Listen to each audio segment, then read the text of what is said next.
Oh, no. Anybody? How many No. neurosurgeons does it take to change a light bulb? How Mm, many? One, Tamara, but it takes a really long time because they have to wait for the world to rotate completely around them. That's not true. We love our I neurologists. know, I'm just kidding. I always give Dr. Foot. Dr. Foot and I have been together. We started the Fixed Cell Institute together in 2002. We've been friends for over 30 years. So, but I always like to give him Nice. a hard time. So, but whenever we have a delay like that, a technical delay, we always start telling jokes. So we find that's the best way to deal with technical delays. So, well, I'm so glad to finally get you here to meet with the group. You are the busiest guy I know. Um, when do you sleep? I don't sleep. Sleep's I overrated. figured him. He's always writing books and speaking, and it's amazing. So, all right, I'm going to start out with my question. mhm, Okay. So what are your favorite books about living with Parkinson's for people with Parkinson's? mhm, And especially for Yeah. somebody who's newly diagnosed. Yeah. So, well, first of all, just, like so much gratitude for all of you for telling your stories, for getting, together, for impacting the Parkinson community. And I hope you all join the PD Avengers and stay active with as much as we can, because the more we tell our stories, the more important it is. And so your question really comes to a lot to there's a bunch of different resources, some of which are people telling their story and sharing their tips about how they live with Parkinson as they move through the disease and their journey.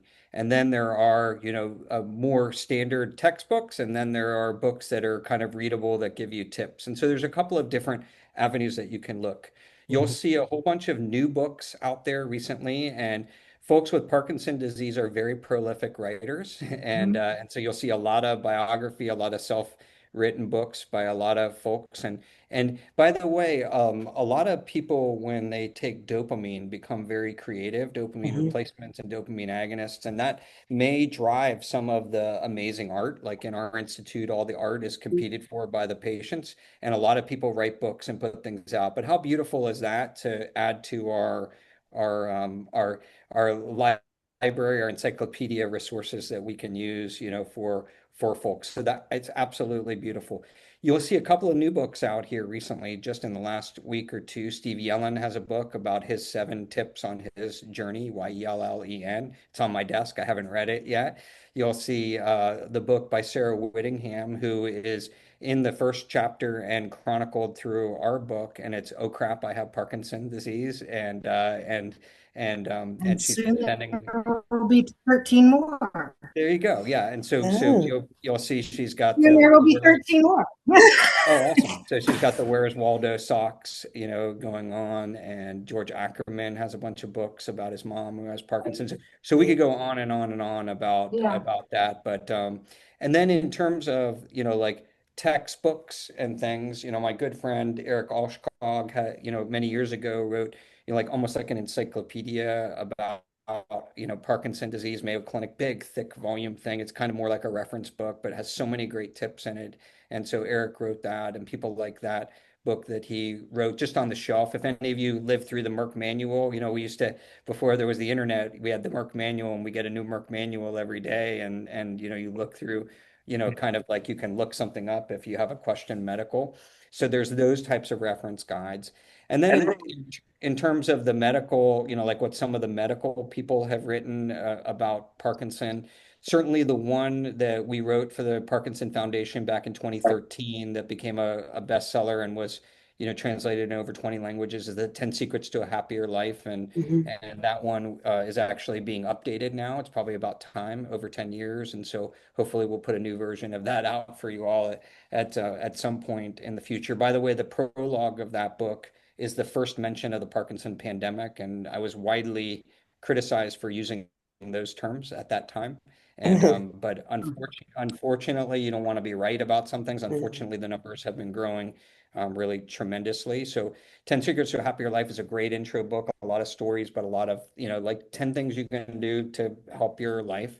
We wrote one called Living with Parkinson Disease, published by Mhm. Robert Rose. It's actually, if you notice on Amazon, we just put a second edition out just in the last week or two. So there's a new version of that book updated with all the changes and things like that. And Robert Rose is like a cookbook company. So one of the reasons we worked with them is that they're so good at putting recipes together for people. So we thought for tips and recipes kind of goes together. And so we've done some work and they've done a nice job in helping us design it a little more like a cookbook. And then in the fall, the nutritionist Emily Truscott and I are actually putting out a Parkinson plate cookbook, about things to be eating it. And there's also a great book from our colleagues at Struthers called Navigating Parkinson's Disease. So there's a whole bunch of books. There are, if you go on to the different blog spots and everything, you can see. I don't have a favorite. I think when you read a book, sometimes you just read a book and you can identify with that book like what the person was thinking. And then I encourage each of you to tell your stories and write your books and write your stories on the blogs. The more stories that we tell and get out there, the more tips we share with each other will help each other, and we'll be able to drive to create more impact in the field. So 3 words: tell your story. So You're I don't welcome know to if that submit your if that stories to answers your me. question. Yeah. Yeah, you're welcome to submit your stories to me to post on the blog. I would love to do that. Saves me that way I don't have to write them all. Yeah, I would love to see all of you and all of your friends put your stories out for legislatures, legislators who are making laws, Yeah. for people that are creating policy. If Let's we're going to let's create a make that a movement, project for let's Twitchy women. We'll put yeah, everybody's stories together. Okay. All right? We'll find that'd a be Good. awesome. way. Um, Good. We already so gave you a project and we're only 12 minutes in, Sharon, and you already have a I project. know, but it was a great project. Okay, we have some questions that were sent in ahead of time, and if you have any more questions, please put them in the chat, and we will get to them as we. I have to get off at 10 o'clock because I have to leave the house. I have to be somewhere, but I think we'll be done by then anyway. So this one is DBS the only viable option to help with dyskinesia? I am 51 and was diagnosed at age 40. Yeah. And So the answer is no. So like you have to kind of work through and always remember not to think of things as a one size fits all. When you Mhm. have Parkinson for a while, what happens is you start to get a lot of these fluctuations where things fluctuate up and down. And when you see these fluctuations, you then have to react not just in terms of, oh, let's just go drill some holes and do DBS. Now, you all probably know in my lab, we've been pioneering a lot of these technologies for many years. And so I certainly have a soft place in my heart for these, but I also work for the state of Florida and I work on a salary. And I don't believe everybody should have DBS. I believe you should have DBS if you need it. And so if you're seeing dyskinesia, a lot of times you need to simplify those medication regimens. Sometimes people are on too many medicines. Mhm. Sometimes the dose is too high. And sometimes you need to be taking those medicines at different timings. So getting to a simpler dopamine only regimen, no matter which type of dopamine you use, trying some different formulations can be helpful, doing it more frequently, figuring out, like what the dose is and working through it, and it's really hard in the healthcare system, Sharon, and everyone, because people want to see you and be done with you for like 6 months. And when you're dealing with dyskinesia, you really want to be sure that you're having time, like with different trials and working through things with your doc. So using the portals and working with the doc to find timing, simplifying regimens up, thinking about pumps, right? Like, so some of the underskin pumps for some of the more mild to moderate dyskinesia. And then if you get there, and you try everything else that we've talked about, then Mhm. thinking about the idea of a DBS operation, might be next. And don't want to do it without a multidisciplinary evaluation to make sure it's safe, make sure you choose the right brain targets. The target for dyskinesia that's more powerful is called the GPI. The target that also works is called the STN, but it agitates dyskinesia a little bit more. And so you have to think about the pluses and minuses of each target as you head along. And so the short answer is timing with your medications, simplify, work with your healthcare providers as much as possible, although it's hard in the current system we live in. It's broken. We need a better chronic disease model for taking care of you.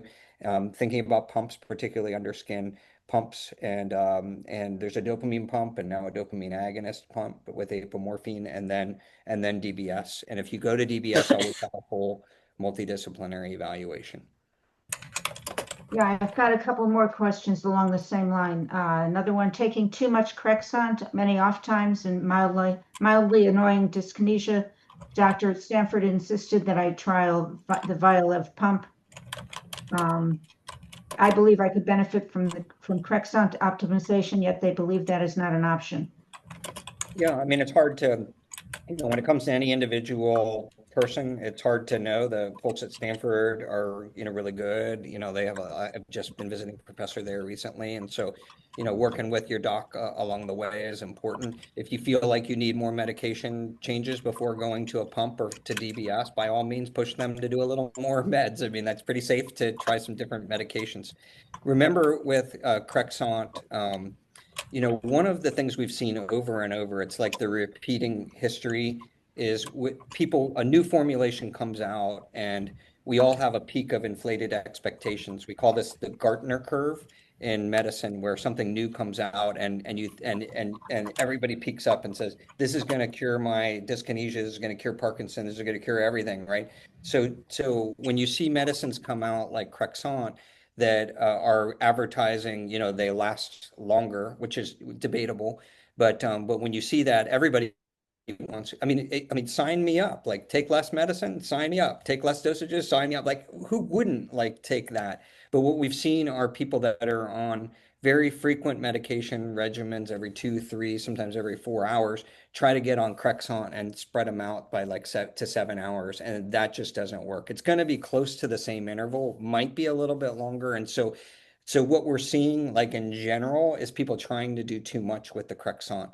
Second, remember with Crexont and with Ritari, you can take 1 tab per dose, 2 tabs per dose, 3 tabs per dose, 4 tabs per dose, even before you change, to the next higher or the next lower. And so if you're getting dyskinesia, sometimes just bringing it down by a tablet per dose could also be another option, and you get a little more tweaking power with some of these. It's kind of sad in some ways because we wouldn't hope that you'd have to be taking multiple tabs per dose because you're already taking multiple tabs throughout the day, but you get some advantage in dyskinesia of being able to ramp it down. So maybe you're taking 4 Crexont, maybe you go to 3, maybe you're taking 3, you go to 2, or 2, you go to 1 per dose. That might be an answer for the dyskinesia.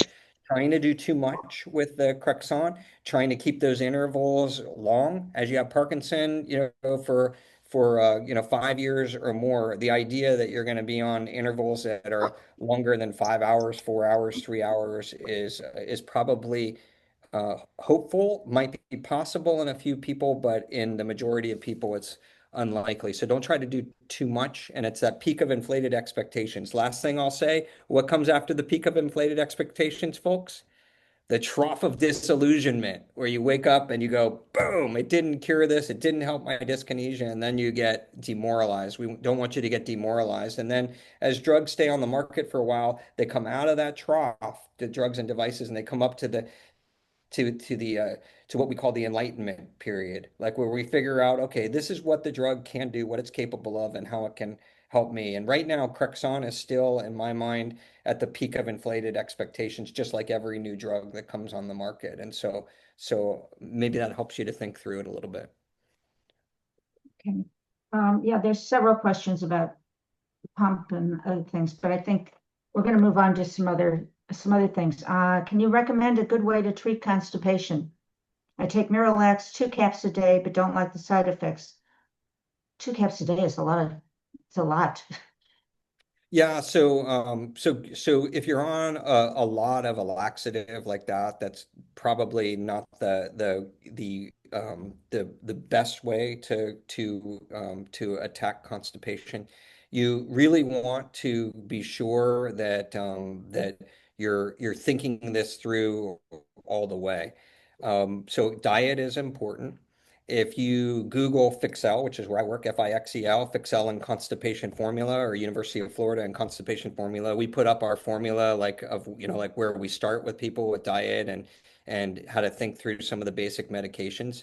And then if it's still not doing it, you should ask your doctor for one of the medicines that's been tested in Parkinson that's really good for constipation. The one that has the most data on it, but there are other drugs in this class, is called lubiprostone, like lube, Lubri, lubiprostone.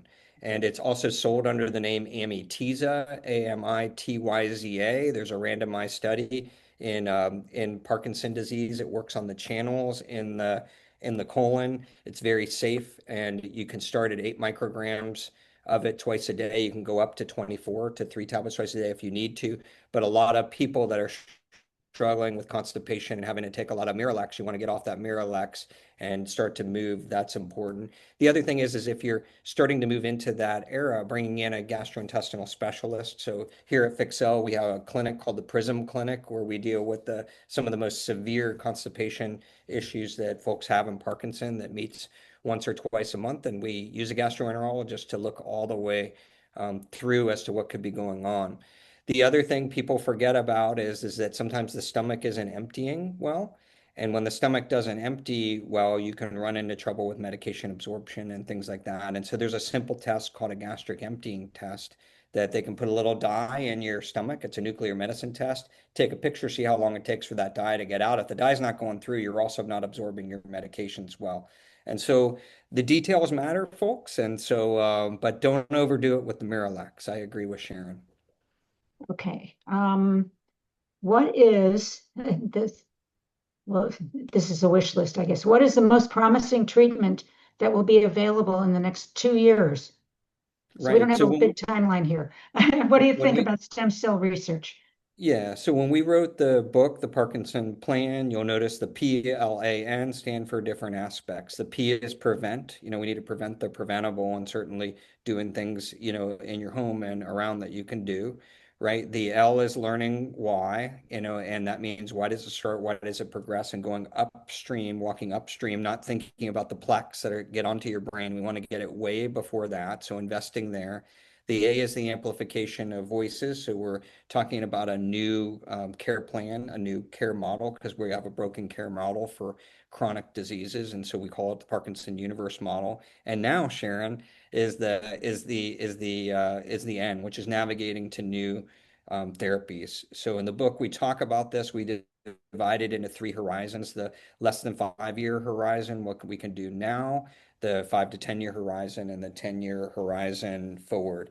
We think of a lot of ours, we need to rethink. We tell a lot of stories. If you read the book, we tell the stories. We've interviewed dozens of people, so we tell a lot of stories. And some of the stories here are about the failures of the gods of Parkinson. Kept saying, oh, we're going to cure this in 5 years. Stem cells is going to cure this. You mentioned stem cells, vaccines, all these different things. Why are we not there? Why are we, fast forward 25 years down the road, since the Michael J. Fox Foundation, for example, came into existence. Why are we still not there? So are rethinking, repurposing drugs that are on the market, thinking about the why, instead of looking for the needle in the haystack with some of the, like, let's go after this medicine and just keep trying the medications. And so we try to outline in the book a pathway, toward that.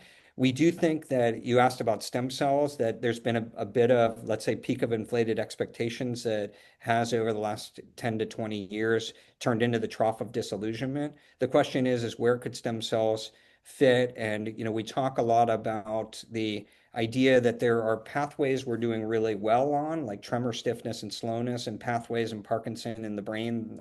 I study the circuits that are things like walking, talking, and thinking. The thinking pathway, we interviewed Andreas Bjorklund, who's one of the preeminent stem cell researchers, Roger Barker. Actually, we interviewed Roger Barker, who's a colleague of Andreas Bjorklund, who worked together.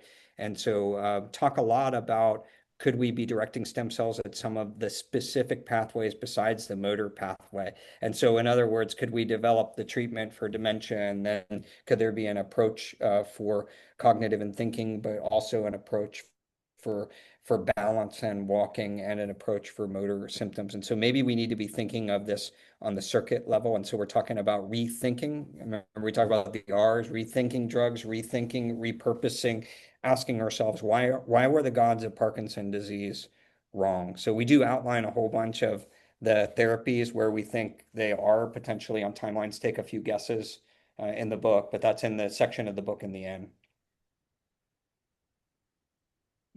Um, yeah, when I went to the World Parkinson's Congress in Portland in 2016, I think it was, the late great Tom Isaacs, who many of you probably have not heard of, he was a Parkinson's patient in Britain who actually walked the entire Ireland, I guess. He was the keynote speaker, and he said that there's always there's a 5-year plan that we're going to have the cure in 5 years, but it's a moving target, so we never get to that 5 years.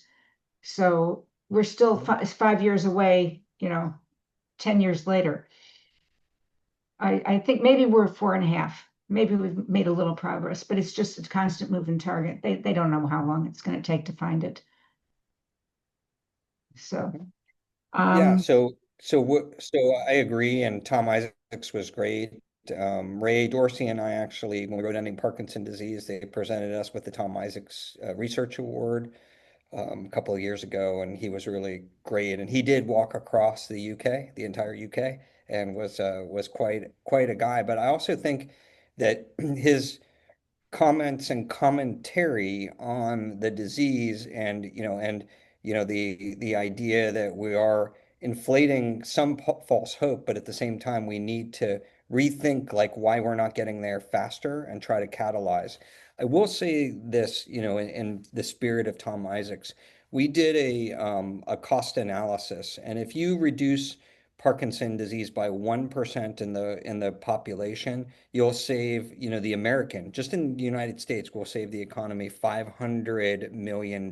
That's more than any single foundation or NIH combined puts into Parkinson's disease, 1%.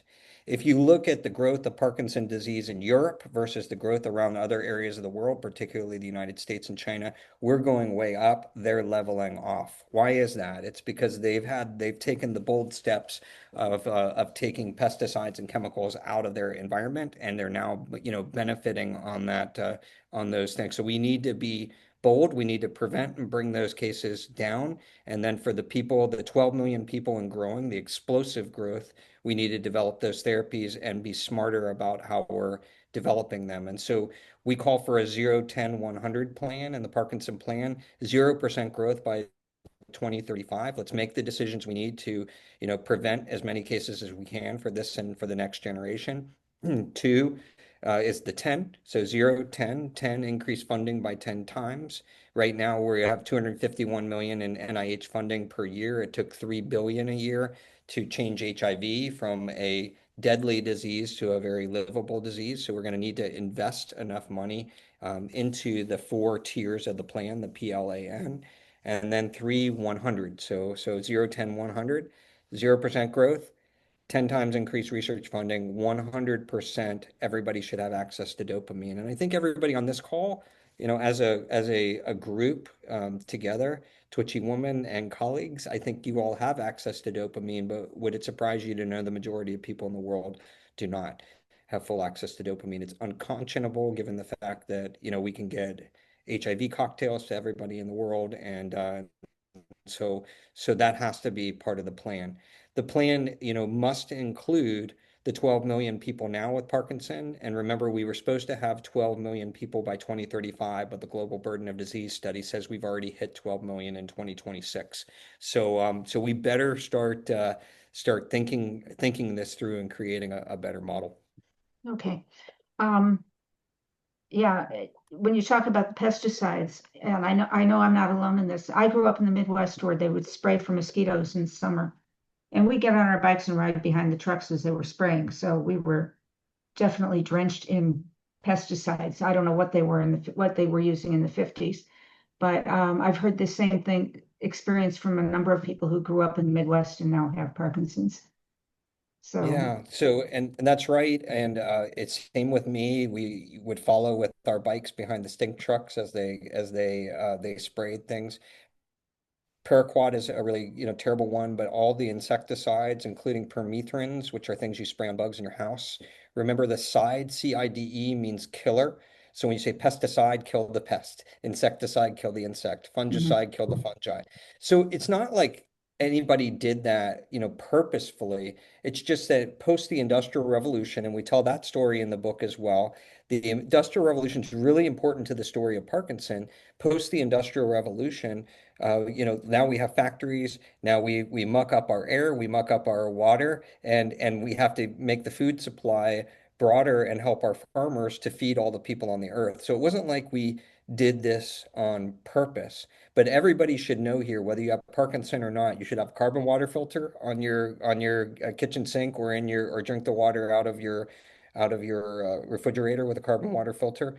And if you're not sure, get your water tested. Okay, so it's super important. And well water is worse than city water. Okay, because it's unregulated. You could be sitting on a farm or a Superfund site. Carbon water filter, air purifiers in your house, particularly if you live in areas that are particularly polluted, but in your house and where you work, air purifiers, and then washing your fruits and vegetables copiously to get the pesticides off. Three things everybody should be doing. Even if you were smoking and you came to me and you had stiff lungs or you had lung cancer, what would I tell you? I'd say stop smoking. So even if you have Parkinson's disease, I would say, quit, with the exposures to these things, and then also making sure you protect your family and the next generation. Terrific. Okay, a couple more, and then we're going to go to the chat. Are there any vitamins or supplements that are truly helpful to improve energy and concentration? Um, So, and yeah. yeah, so supplements are really important to discuss in our new 10 Secrets book. We've been, writing vigorously about this topic. I used to not pay as much attention to it when I was younger, and now I've become wiser and realized that, that people can come in with really long lists of supplements, and now we actually take a long time to go through them. We have a nutritionist as well. Sometimes you can be reduplicating things. The mega dosing can sometimes be bad. It's not good, in all cases.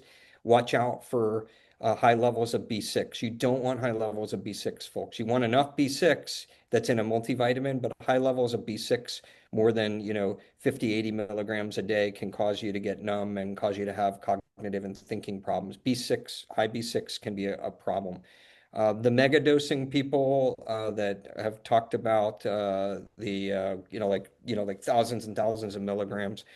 There's some concern about that. There is a homeostasis that your body's at. We don't have all the answers, but certainly the B6 is one you need to watch out for. And then sometimes the supplements are doing a lot of the same things, and then you're reduplicating. One of the things I tell folks I'm not prescriptive. I tell people, I'm like your cabinet advisor. I will never get mad at you if you choose to do something I suggest different. I'm just here to give advice. You live your life. You make your decisions. If it was me, I would be forcing and twisting the arm of my primary care doctor to be checking a vitamin B6 level, a vitamin B12 level, and I see in the chat somebody asked about homocysteine, and a homocysteine level for sure. So and if you can get vitamins E, D, E, and K, D, E, A, K, D, if you can get the rest of the vitamins too through your insurance, great. Keep an eye on your vitamin levels, and also if you're taking a lot of magnesium, you may want a magnesium level and a zinc level, because high levels of zinc are also bad. So checking your vitamins is really important if you're on a lot of vitamin supplements. So I always tell people, look, if you want to have it both ways, then be checking to make sure that you're safe. So first piece of advice. Second is if you're on dopamine replacement, remember that dopamine replacement actually depletes B vitamins, B6 and B12. That's why you need to be on a multivitamin if you're on dopamine replacement. Okay. So a multivitamin is required in my mind for everybody that I see on dopamine replacement. And the reason you need to get a homocysteine level, okay, is because homocysteine is known in our blood to muck up our arteries, okay, and that can impact your thinking, your cognition, your heart, and all of these things. And if you're not on a vitamin and you're on dopamine replacement, and your homocysteine level goes up, you're going to muck your vitamins up. So we need to be, careful about making sure that we have good recommendations for people to keep them safe. So certainly, just in review, a vitamin B12 level, a B6 level, and a homocysteine level are the big three. If you are on a lot of other multivitamin supplements, then get those multivitamin supplement levels checked. People often overdose on zinc, and that can be very bad for your neurologic system and your spinal cord as well. So zinc is another one, and magnesium is another one we pay a little more attention to. Megadosing isn't always better, and there's no evidence yet that being on superdosing is going to change the Parkinson, but there are health benefits to many of these supplements.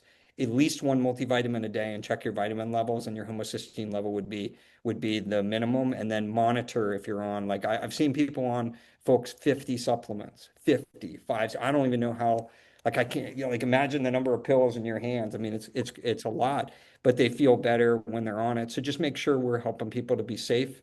And then also, making sure that a lot of these people, I don't want to shock anybody, but a lot of people in healthcare, not just in the supplement industry, but even in healthcare in general. I work for the state of Florida, so I work for a salary, but a lot of people are making money off of supplements and nutraceuticals that are not FDA, approved.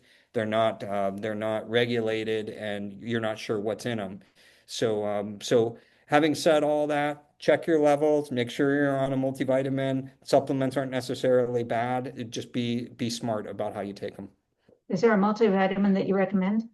What I tell people is a once a day women's or once a day men's multivitamin is great. The most expensive ones are usually the Centrum. People know the brand Centrum. I say if you go and you get a Centrum men or a Centrum women's and you turn the label to one side and you just take a look at what's in that, any other multivitamin that has about the same thing is going to be fine. Okay, as long as you're checking your levels. You don't have to pay for the Centrum. Now, what I have learned over the years is when you make the multivitamins and pills, sometimes they make people nauseated. Like it's actually not uncommon for me to see people with that. And I've noticed in going to gummies, like one gummy a day, if you can swallow well, a gummy tends to, because of how it's mixed, it tends to have less nausea for people that get nausea taking a multivitamin. And they also sell sugar-free once a day gummies as well. So if you don't want to spike your sugar level up, maybe you have diabetes or you're watching your health, that's something to think about. Okay. She also asked about alternative treatments for non-motor symptoms, such as does focused ultrasound or DBS help? Or Yeah, so focus ultrasound DBS don't help with cognition or thinking. They do have some effect in some folks on the quality of your sleep. They have a mild improvement in mood on average, but not in everyone. So again, you're looking at group population averages when you look at these data. So when they've done what's called the non-motor disease questionnaires, developed by Ray Chowdhury at King's Hospital, when they've done those questionnaires, there is mild benefits in multiple non-motor areas after DBS, but they're not super robust. Where you see the most robust changes after DBS is in dyskinesia, that's extra dance-like movements, tremors, okay?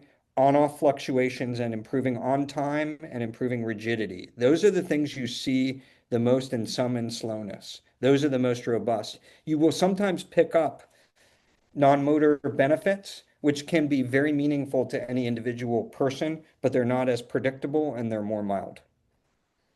okay.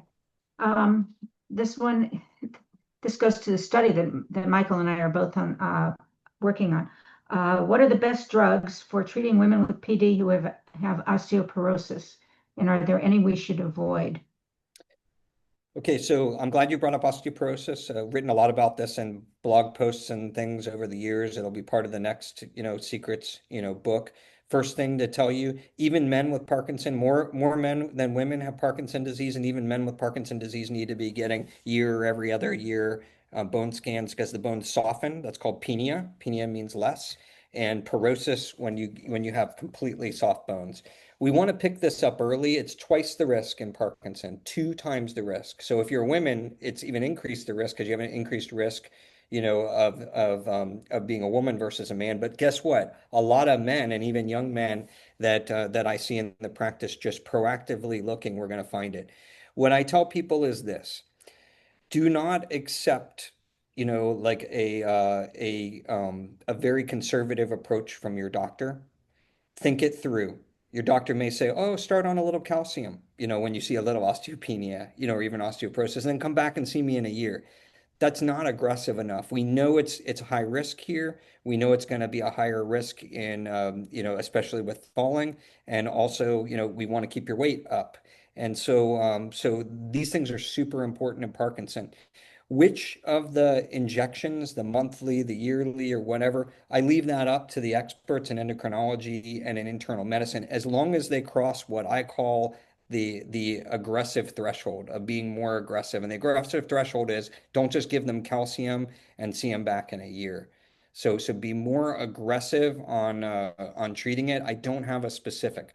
I will tell you that Parkinson Foundation and Picori and Carly Tanner, who's just awesome, is leading a study now called Topaz, Topaz, and looking at bone replacement therapy in Parkinson. We should get some results on that.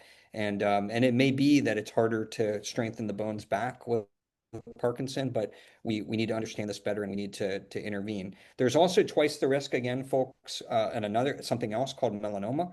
Malignant melanoma is a terrible disease. It's completely preventable. In Parkinson, you sweat differently, and so you need to lather up your arms, your face, wear hats, protect your skin. Super important, super underappreciated in Parkinson. I tell all my patients, see a dermatologist once, maybe even twice a year, and really protect your skin because you're going to sweat differently and you're going to get more melanomas in folks. So twice the risk of melanoma, twice the risk of bone thinning in Parkinson disease. Okay, that's a good send off. I'm leaving for Hawaii in 2 days. Uh, Lots of sunscreen. Okay, what have we learned about toxic chemicals used by hairdressers? So actually we're just beginning, to learn something about the story of different occupations, but we certainly now appreciate that if you look in hair products across the board and dyes, hair gels, hair spray, which is aerosolized also, we're now learning that some of these chemicals may actually be overlapping with chemicals that we see in Parkinson, common pathways that may go to an area of the cell called the mitochondria and complex 1 and affect the functioning of these highly active, we call them metabolic, highly active areas of the brain. In hairdressers themselves and in specific chemicals, you have to go down the list of the actual product because there are so many different chemicals and so many different, hair products and other beauty products. But if you look, you want to make sure that you're looking and you're cross-referencing to see what's in it. If you're not sure, then pull up the label and put it into your computer and start to look to see, what chemicals are in that and what chemicals have been associated with increased risk in Parkinson disease. And so certain things that are sprayed and certain compounds that are put in are things that we're watching. We'll need more data because we're guessing on some of these things, but I think just the awareness of it is the most important thing. We're most worried about people that work in an industry for long periods of time. So, for example, if you work in the dry cleaning industry, you might have been exposed to a lot of TCE. If you work in the military, you might have been exposed to a lot of TCE. If you work in the citrus industry, you might have been exposed to a lot of paraquat or other chemicals like that. For other occupations like hair, people that work as hairdressers, cosmetologists, makeup artists, people that work on movie sets and things that are working with a lot of these chemicals, people that work in chemical plants that make them, they have a lot of continuous exposure. So we're concerned, but we don't have all the answers yet. And so I don't want to act like we know the answers, but drilling into the actual products is going to be the next step. Okay. Um, I think you had she had a related question. Do you have any reasons why so many people with PD who have had straight hair all their lives develop curly hair? Michael J. Fox mentioned it in his documentary Still.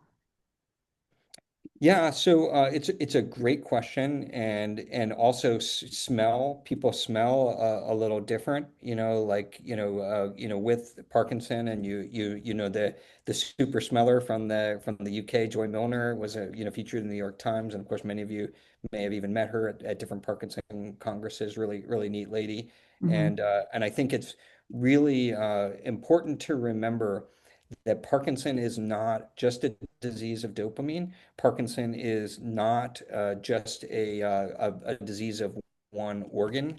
The skin's involved, okay? The eyes are involved, the gut is involved. The hair follicle is probably involved as well, and particularly next to the skin. And so one big question is that you're sweating differently, you have different contents of lecithin and other things that are in your sweat. Is that changing the character of the attribute of the hair? We don't have the answer to that, but I do think that a fundamental, and I remember talking recently with Sanjay Gupta about a similar question, about us beginning to think of this as a whole body disease is really important. Right, moving on, back to homocysteine levels. What level do you recommend we need to stay under?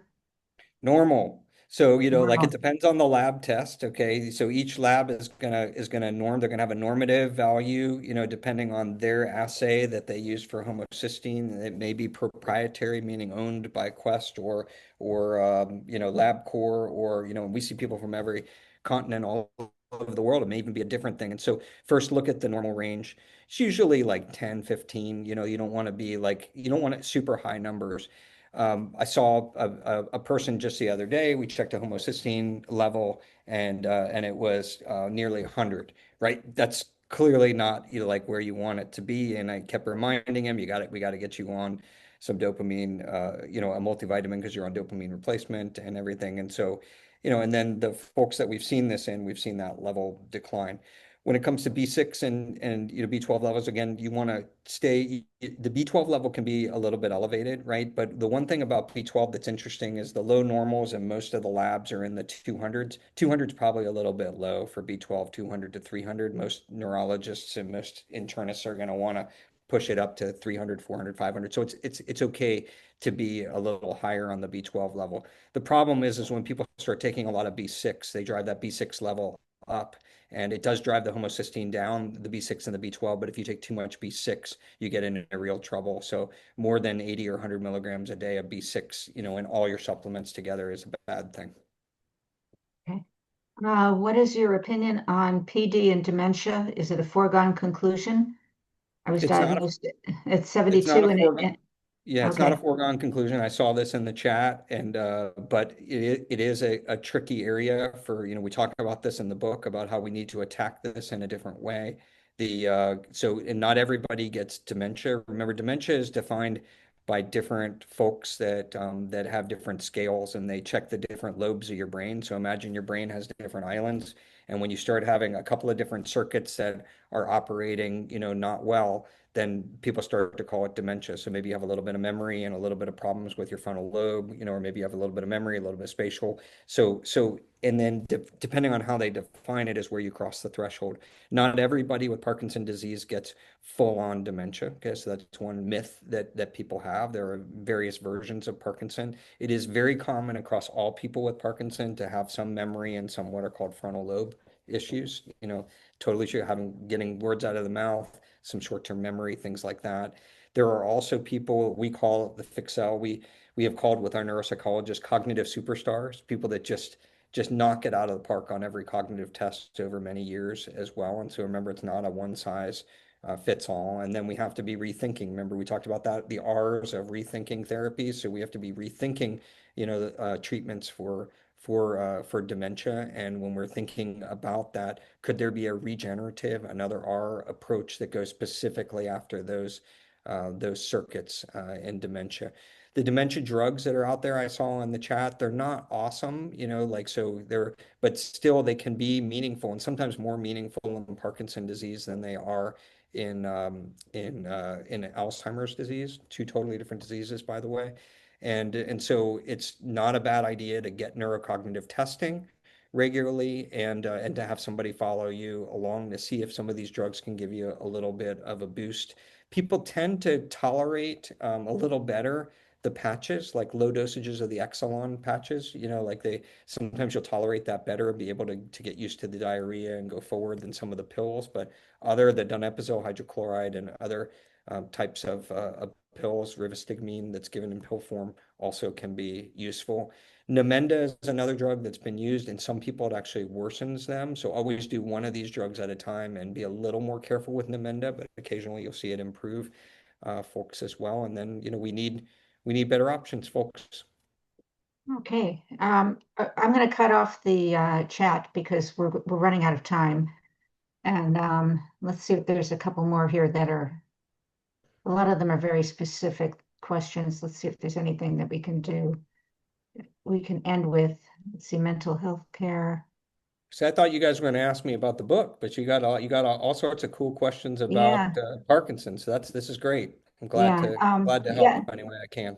I think we're going to end with fatigue and suggestions for waking up each night and staying awake for 3 hours. How about Yeah. we take that as our last question? Yeah, so fatigue is one of those like, really vexing, challenges, not just in Parkinson, but in all neurological diseases and in other diseases, rheumatological diseases, people with multiple sclerosis, people with rheumatoid arthritis, people with heart disease can also get fatigue. Fatigue can be a primary symptom of Parkinson, and it's bad enough already that you've got to deal with all these other things, and then you're tired all the time. Our approach to fatigue usually starts with a detailed review of the medication list. Could we simplify the medication list, and could it be driven by medications? And so certainly we start with medications and sometimes even include a pharmacist.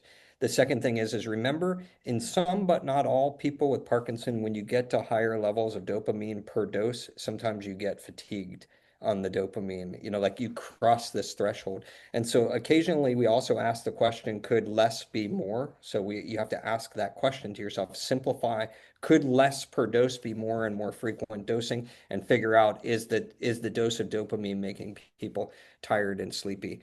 Second is sleep studies. A very low threshold for having a sleep study.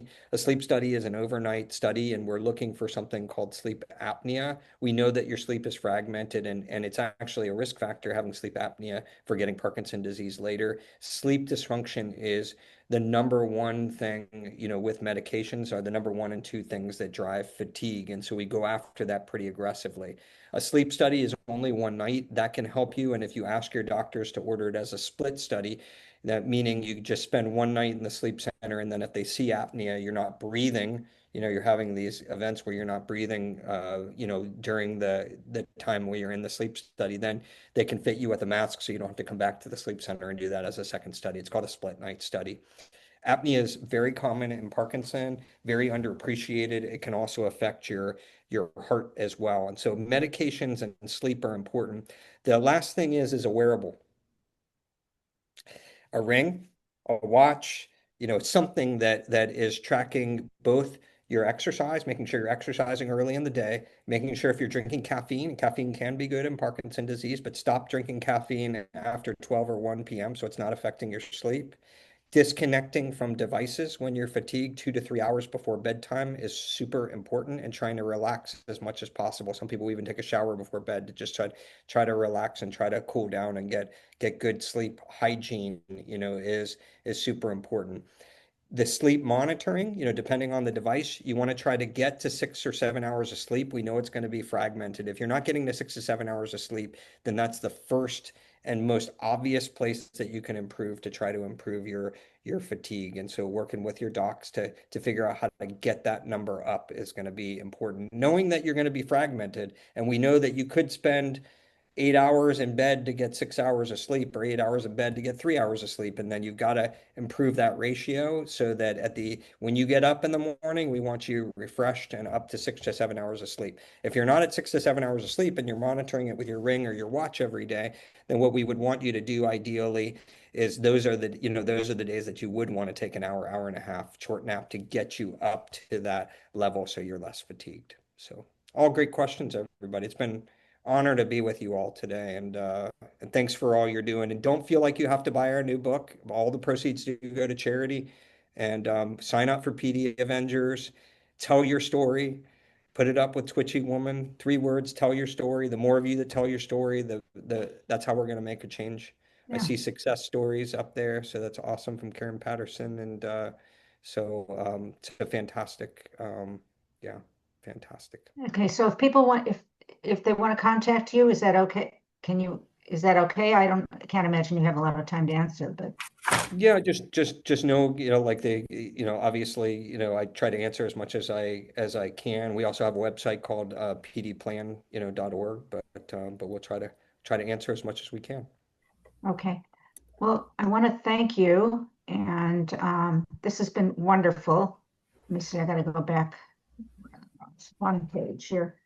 I just wanted to tell you, I mean, this has been terrific, and the books are available, and I have a link on my website too if you can't remember what they are. And on Sunday, we have another author joining us who wrote a book with her granddaughter about DBS. And it's very, very sweet little book. It's for younger children, obviously, and it answers questions about DBS. It was questions that her granddaughter had posed to her. So Julie Fitzgerald will be talking to us on Sunday. And then I just scheduled in March, I think March 8th, Sara Whittingham, who was interviewed in your books, has a new book out called Oh crap, it's Parkinson's. Okay, it's available online only as an ebook at the moment. The hardcover and audiobook will be coming out soon. I'll have that information on my website as well. So this one I just scheduled yesterday. Sarah is very, and she has a character who she calls Twitch McGurk or something like that. So we've got twitches on both sides here. And I think that's pretty much it. I know a lot of you have, the World Parkinson's Congress registration is full for people with Parkinson's, and their care partners, but there is a waiting list, and they will be letting people in as they determine there's more space. We try to keep it balanced so it's not all people with Parkinson's, because then you don't get the science and the research.